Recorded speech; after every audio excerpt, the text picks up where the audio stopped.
So I finally have a good update on the press brake.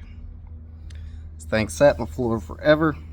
Finally moved it over here out of the way. And the day finally came when the clutch came in. This thing was supposed to be delivered March 1st. If you remember from several videos back. Tracking just stopped on it. Quit updating. And finally I filed a ticket with USPS. And they emailed me this morning. I filed the ticket yesterday. They emailed me this morning and said that it was out for delivery, and it's here. And I think the reason is because it was so heavy that nobody wanted to deal with it, and they said that it had to be hand scanned everywhere because it wasn't machine processable or whatever. So here it is. This is the Nexen DPC-09T clutch brake. So here it is. Pretty simple concept. The inner housing here spins, and freely from the outer housing. What you do is you put a sheave right here, bolts on with these 6 bolts. That's driven by your motor. This mounts on the shaft, so there's a support bushing that will go in here because this is a 2-inch bore and we have a 1.5-inch shaft, so I've got to get a support bushing to go here. And then in here, this takes, they call it a QD bushing. It's the same thing as what I found on these sheaves. They call it a QD for quick detach. That's tapered, so when it goes down in there, you suck it down with the bolts, it sucks it down on there. So I have to get a QD bushing to go in here for the 1.5-inch shaft. And then there's a cap that screws on right here that I've got to get for the air lines. So my air union will tie into that. And then I also got to thinking, when I was reading through the instructions on installation of this thing, this solenoid valve is not going to work because it's a 2-way valve, meaning it has one in and one out. It does not have exhaust. So essentially you can stop the air, stop pressure from reaching the clutch, but it won't have a way to exhaust it whenever you release it, so it's going to continue to be engaged. So essentially what will happen is, and I found another valve on Amazon to get. It's pretty cheap, so we'll do that. But anyway, essentially this outer housing will be spinning at all times with the belt drive, and then when you engage this, then the outer housing will be spinning free of the inner housing that's mounted to the shaft, the drive shaft, and then when you engage the clutch, the whole assembly will turn and it will turn the equipment. So now that I have this, I know what else I need to get. I need to get the rotary cap, the QD bushing.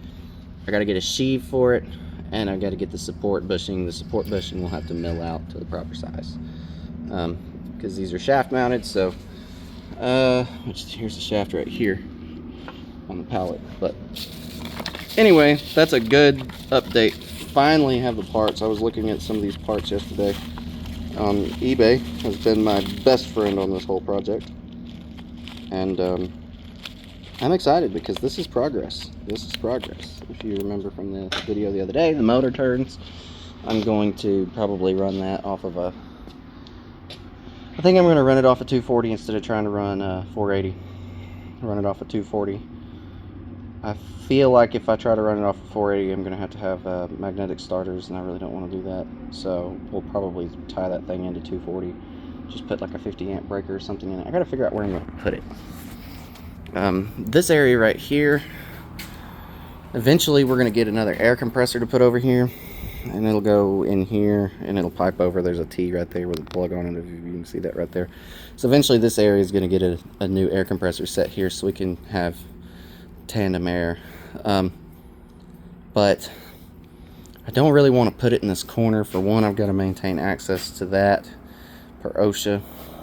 Got to maintain clearance around it. That battery's charged, so I need to swap it. I've got this wall here, which I have a 30-amp plug here for 240. This wall's kind of open, but it does have 110, and it's got air right here. I just don't think that I want to be this close, so it may very well wind up going right here because I've got power there too. So it may get set between that 230 and that one, which I believe we can just swap the breaker on that outlet right there to a 50-amp breaker.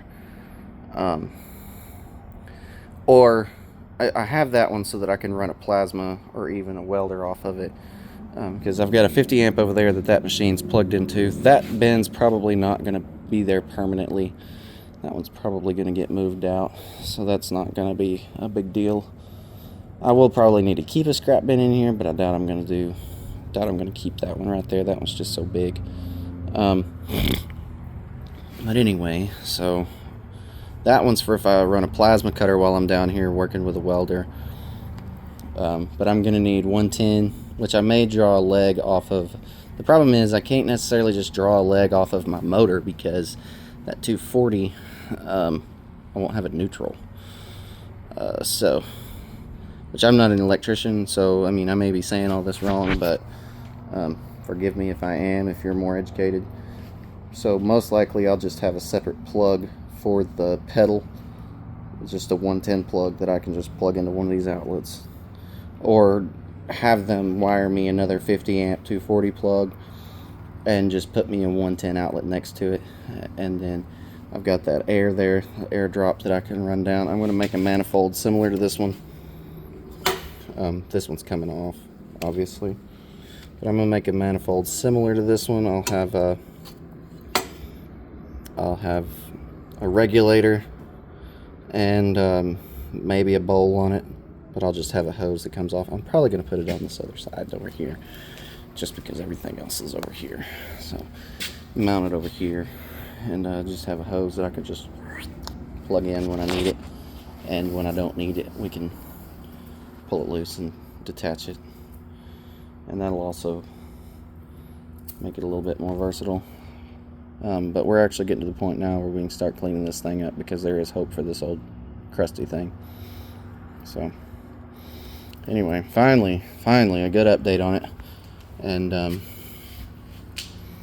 we can look at what we're going to do from here. I'm going to go in and start looking at sheaves and the end cap, the air cap, and then